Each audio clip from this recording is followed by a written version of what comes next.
Students, आज हम पढ़ेंगे मेसेल्सन स्टॉल एक्सपेरिमेंट के बारे में। सबसे पहले हम देख लेते हैं कि ये जो टाइटल है इसमें मेसेल्सन एंड स्टॉल क्या है। मेसेल्सन एंड स्टॉल जो है ये नेम्स हैं दो साइंटिस्ट के। मेसेल्सन जो है इसका कंप्लीट नेम था मैथ्यू मेसेल्सन एंड स्टॉल जो था इसका कंप्लीट नेम था फ्रैंकलिन स्टॉल।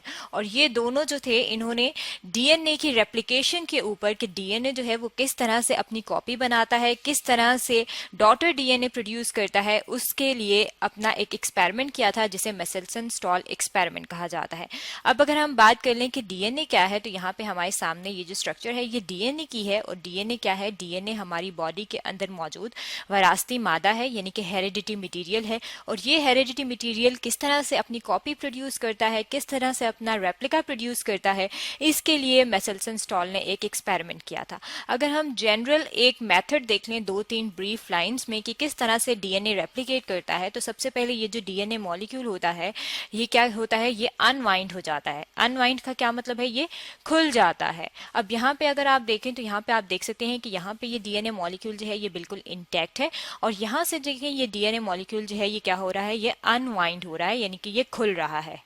अब जब ये खुल जाता है तो ये जो इसके स्ट्रैंड्स होते हैं जिन्हें हम कहते हैं कि ये पेरेंट जो डीएनए मॉलिक्यूल था इसके जो स्ट्रैंड्स हैं यहाँ पे ये जो दिखाए गए हैं, अगर हम इसे मार्क कर लें तो ये जो है ये दो स्ट्रैंड्स हैं और ये दोनों स्ट्रैंड्स आपस में जो है ये डबल हेलिक्स बना रहे हैं। इसमें से ये जो स्ट्रैंड जब अलग अलग हो जाते हैं ये तो ये किस तौर पर ऐड करते हैं? ये टेम्पलेट के तौर पर ऐड करते हैं। और ये जो टेम्पलेट होता है इसके साथ फिर एक नया डॉटर स्ट्रैंड बन जाता है। और ये जो नया डॉटर स्ट्रैंड बनता है या न्यू स्ट्रैंड बनता है इसकी वजह से फिर एक पूरा ये वाला जो पार्ट है ये पूरा सा एक नया डीएनए मॉलिक्यूल बन जाता है और ये वाला जो है ये एक नया डीएनए मॉलिक्यूल बन जाता है। यानी कि एक पेरेंट डीएनए मॉलिक्यूल रेप्लिकेशन के बाद जो है वो क्या प्रोड्यूस कर रहा है? अपनी कॉपी प्रोड्यूस कर रहा है। अब ये मैकेनिज्म जो है कि ये किस किस्म का है और इसे क्या कहा जाता है, अगर हम इसकी बात करें तो इसको इलेबोरेट किया था मेसेल्सन स्टॉल ने अपने एक्सपेरिमेंट में। और उस एक्सपेरिमेंट में इन्होंने क्या चीज इस्तेमाल की थी? इन्होंने इस्तेमाल किया था डीएनए मॉलिक्यूल्स। और ये जो डीएनए मॉलिक्यूल्स है इसके अलावा इन्होंने इसमें क्या चीज इस्तेमाल किया था? इसमें इन्होंने इस्तेमाल किया था सीजियम क्लोराइड। अब ये जो सीजियम क्लोराइड था इसकी वजह क्या थी इस्तेमाल करने के लिए? क्योंकि ये जो है सीजियम क्लोराइड जो है ये सैंपल की सेपरेशन कर देता है। इसमें सैंपल जो है, सैंपल वो चीज होती है जिसपे हम काम कर रहे होते हैं। यहाँ पे हम किस पे काम कर रहे हैं? यहाँ पे हम डीएनए मॉलिक्यूल पे काम कर रहे हैं। तो डीएनए मॉलिक्यूल सैंपल है और इस सैंपल की सेपरेशन कर देगा, यानी कि अलग अलग कर देगा उसकी डेंसिटी की बेस पे। और डेंसिटी की बेस पे जो सेपरेशन होती है उसका क्या मतलब होता है? अगर हम डेंसिटी को बात करें कि डेंसिटी क्या है, तो डेंसिटी कहा जाता है मैस ओवर वॉल्यूम। यानी कि मैस होता है उसका वजन आम जबान में आप कह सकते हैं, और वॉल्यूम होता है उसका हुजम। यानी कि कितने मैस ने, कितने वेट ने, कितना एरिया, कितना वॉल्यूम ऑक्युपाई किया है, और इसे कहा जाता है कि ये इसकी डेंसिटी है। और डेंसिटी बेस्ड सेपरेशन जो है वो इस के लिए जो प्रोसेस होता है उसे कहा जाता है कि इसके अंदर सेंट्रीफ्यूगेशन का प्रोसेस होता है। और ये जो सेंट्रीफ्यूगेशन का प्रोसेस है, अगर हम इसकी बात करें कि ये सेंट्रीफ्यूगेशन का प्रोसेस जो है ये होता किसके अंदर है, तो ये जो है ये एक इंस्ट्रूमेंट के अंदर होता है। और इस इंस्ट्रूमेंट को क्या कहा जाता है? उस इंस्ट्रूमेंट को कहा जाता है सेंट्रीफ्यूगेशन, सेंट्रीफ्यूग मशीन। अब ये जो सेंट्रीफ्यूग मशीन है, अगर हम इसकी बात करें कि ये किस किस्म की होती है, तो हम इसकी जो है वो अपने सामने एक डायग्राम ले आते हैं। यहाँ पे ये जो हमारे सामने डायग्राम है ये जो है ये सेंट्रीफ्यूगेशन मशीन की डायग्राम है, यानी कि सेंट्रीफ्यूग मशीन की डायग्राम है। और इसमें जो है यहाँ पे ट्यूब्स की सूरत में सैंपल रख दिया जाता है। और यहाँ पे जब सैंपल रखा जाता है तो उसकी डेंसिटी बेस्ड सेपरेशन हो जाती है। अब मेसेल्सन एंड स्टॉल जो थे उन्होंने अपना एक्सपेरिमेंट जो है वो किस तरह से किया था और क्या किया था ये देखने के लिए हम अपने सामने यहाँ पे एक और डायग्राम रख लेते हैं। अब इसके लिए इन्होंने क्या किया था, यहाँ पे एक टेस्ट ट्यूब में जो है ये डेंसिटी ग्रेडियंट लिया है। डेंसिटी ग्रेडियंट क्या है? डेंसिटी ग्रेडियंट जो है वही सीजियम क्लोराइड है जिसको हम पहले भी स्टडी कर चुके हैं। साथ उन्होंने बैक्टीरिया लिया था और वो बैक्टीरिया जो था इकोलाई बैक्टीरिया था। बैक्टीरिया जो है ये माइक्रो ऑर्गेनिज्म होते हैं जो हमें आम आंख से नजर नहीं आते, ये इतने छोटे होते हैं, लेकिन अगर हम माइक्रोस्कोप के नीचे देखें तो तब ये हमें नजर आते हैं। ये जो इकोलाई बैक्टीरिया थे इन्होंने ये इकोलाई बैक्टीरिया लिया और इसको एक ऐसे मीडियम में, एक ऐसे एरिया में, यानी कि एक ऐसी प्लेट ली और उसमें उन्हें ग्रो करवाया जहां पे क्या चीज मौजूद थी? जहां पे हैवी नाइट्रोजन मौजूद थी। अब हैवी नाइट्रोजन में ग्रो करवाने का मकसद क्या था? क्योंकि ये जो बैक्टीरिया है इसके अंदर जो है वो इसका हेरिडिटी मटेरियल मौजूद होता है। और वो जो हेरिडिटी मटेरियल होता है अगर हम उसकी बात करें तो वो किस चीज से मिलकर बना होता है? वो मिलकर बना होता है न्यूक्लियोटाइड से। और ये जो न्यूक्लियोटाइड्स होती हैं ये आपस में मिलते हैं और ये मिलकर बनाते हैं डीएनए मॉलिक्यूल।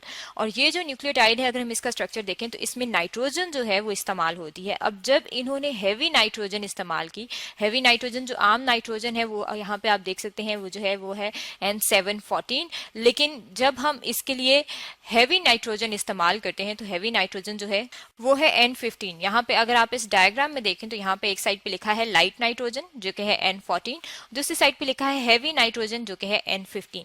अब इन्होंने जो बैक्टीरिया थे उसे ग्रो करवाया एक मीडियम में, और पहले जो था वो इस मीडियम में उन्होंने उसे ग्रो करवाया जहाँ पे हैवी नाइट्रोजन थी, और बाद में उन्होंने उसको ट्रांसफर कर दिया ऐसे मीडियम में जहाँ पे लाइट नाइट्रोजन मौजूद थी। यानी कि जो नाइट्रोजन नॉर्मली होती है उसे कहा जाता है लाइट नाइट्रोजन जो कि N14 होती है, उसमें इसे ग्रो करवाया। अब फर्दर जब उन्होंने इसे ग्रो करवाया तो यहाँ पे हम इसके सामने डायग्राम रख लेते हैं कि फिर उन्होंने नेक्स्ट स्टेप क्या किया था। यहाँ पे भी ये पिछली बात जो है वो थोड़ी सी रिपीट हो रही है कि ये उन्होंने बैक्टीरिया लिया, उसका यहाँ पे डीएनए मौजूद है और उसको इन्होंने ग्रो करवाया। पहले जो है वो हैवी जो आइसोटोप होता है नाइट्रोजन का N15, उसे आइसोटोप कहते हैं, उसमें ग्रो करवाया, और फिर जो है इसे ट्रांसफर कर दिया लाइट में जो कि N14 है। अब जब इन्होंने लाइट मीडियम में उससे ट्रांसफर किया तो उसमें जो है ये इन्होंने टाइम रखे। ये 3 डिफरेंट जो है वो इसलिए रखे गए हैं कि यहाँ पे जब इन्होंने N15 से इसमें ट्रांसफर किया तो ये यहाँ पे जो है वो सिर्फ 0 मिनट में इसे यहाँ पे रखा, यानी कि 0 मिनट में N14 में रखा और दोबारा से जो है वो उसका डीएनए निकाल लिया। जो सेकंड जो प्लेट यहाँ पे मौजूद है ये ग्लास प्लेट्स होती हैं। जब यहाँ पे N15 से इन्होंने N14 में डाला तो यहाँ पे N14 में उन्होंने इसको इस सैंपल को बैक्टीरिया के 20 मिनट्स के लिए रखा, और जब इन्होंने दोबारा N14 में डाला तो तब उन्होंने 40 मिनट्स के लिए रखा। इसका मतलब है कि 3 डिफरेंट जो है वो टाइम दिए गए हैं। एक में जो है वो 0 मिनट, फिर जो है वो 20 मिनट और उसके बाद जो है वो 40 मिनट, और इन तीनों सैंपल से फिर उन्होंने उसके जो बैक्टीरिया थे उसका डीएनए जो है वो निकाल दिया। यहाँ पे ये जो चीज है ये डीएनए बता रही है, ये एक है लेकिन इसी तरह से तीनों जो है वो डीएनए जो है वो हमने सैंपल से निकाले, और जब तीनों के डीएनए हमने सैंपल से निकाले तो फिर उसके बाद उन्होंने क्या किया कि इसकी सेंट्रीफ्यूगेशन कर दी। यहाँ पे जो है ये सेंट्रीफ्यूगेशन किस तरह से की कि उन्होंने जो है उसको हाई स्पीड पे स्पिन करवाया, और वो स्पिन किस मशीन में करवाया, सेंट्रीफ्यूग मशीन में करवाया। यहाँ पे ये जो हमारे सामने मशीन है ये सेंट्रीफ्यूग मशीन है, और इस तरह से टेस्ट ट्यूब्स जो थी वो इन्होंने इस सेंट्रीफ्यूग मशीन के अंदर डाल दी। अब जब उन्होंने रिजल्ट देखे तो ये जो 2 रिजल्ट हैं ये हैं कंट्रोल के। यानी कि कंट्रोल का क्या मतलब है कि इसमें जो है वो सिर्फ ऐसे बैक्टीरिया का डीएनए मौजूद है जो कि हैवी आइसोटोप यानी कि N15 में थे, और यहाँ पे जो है सिर्फ ऐसे मौजूद हैं जिनको इन्होंने सिर्फ N14 में डाला था यानी कि लाइट नाइट्रोजन में डाला था। अब जब N15 को उन्होंने डाला तो जो उनका डीएनए था वो नीचे बेस पे जो है वो आ गया, यानी कि बॉटम की तरफ आ गया, क्योंकि बॉटम में जो है वो डेंसिटी ज्यादा है। जैसे जैसे अगर हम इसको देखें तो ये जो अगर हम इसको लाइन से ड्रॉ कर लें तो जैसे जैसे जो है ये हम ऊपर जाते हैं तो डेंसिटी जो है ये लो होती जाती है, और जैसे जैसे हम नीचे जाते हैं तो डेंसिटी जो है वो हाई होती जाती है। हाई के लिए जो है यहाँ पे हम लिख लेते हैं कि यहाँ पे ये डेंसिटी हाई हो रही है।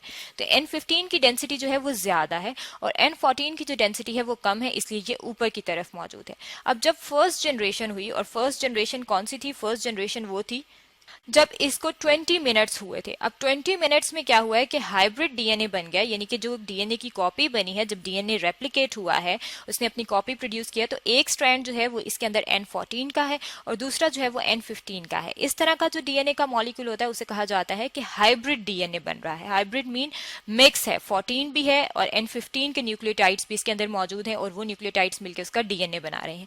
अब जब सेकेंड जनरेशन हुई, और सेकेंड जनरेशन जो है वो कितने टाइम बाद हुई थी, 40 मिनट्स बाद जो हमने सैंपल निकाला था वो सेकेंड जनरेशन में पहुंचा था।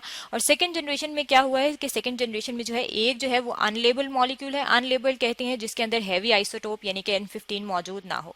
यहाँ पे अगर आप देखें तो ये इसकी लाइन जो है ये N14 के बराबर आ रही है, और जो दूसरा है अगर हम उसकी बात करें तो वो इस हाइब्रिड के नजदीक है, यानी कि उसके अंदर N15 पूरा मौजूद नहीं है बल्कि N15 का एक स्ट्रैंड है और दूसरा जो स्ट्रैंड होगा वो N14 का स्ट्रैंड होगा। अब ये जो इसके अंदर एक स्ट्रैंड जो है वो N14 का बन रहा है और एक जो है वो N15 का बन रहा है, ये चीज बता रही है कि जो डीएनए की रेप्लिकेशन होती है वो सेमी कंजर्वेटिव टाइप होती है। यानी कि सेमी कंजर्वेटिव क्या है, सेमी कंजर्वेटिव में हाफ जो है वो पेरेंटल रहता है, कंजर्व रहता है, और हाफ जो है वो न्यू बन रहा है। और ये जो सेमी कंजर्वेटिव टाइप रेप्लिकेशन थी ये किस एक्सपेरिमेंट के जरिए इलेबरेट हुई है, ये इलेबरेट हुई है मेसेल्सन स्टॉल एक्सपेरिमेंट के जरिए, जो कि आज हमने स्टडी किया है।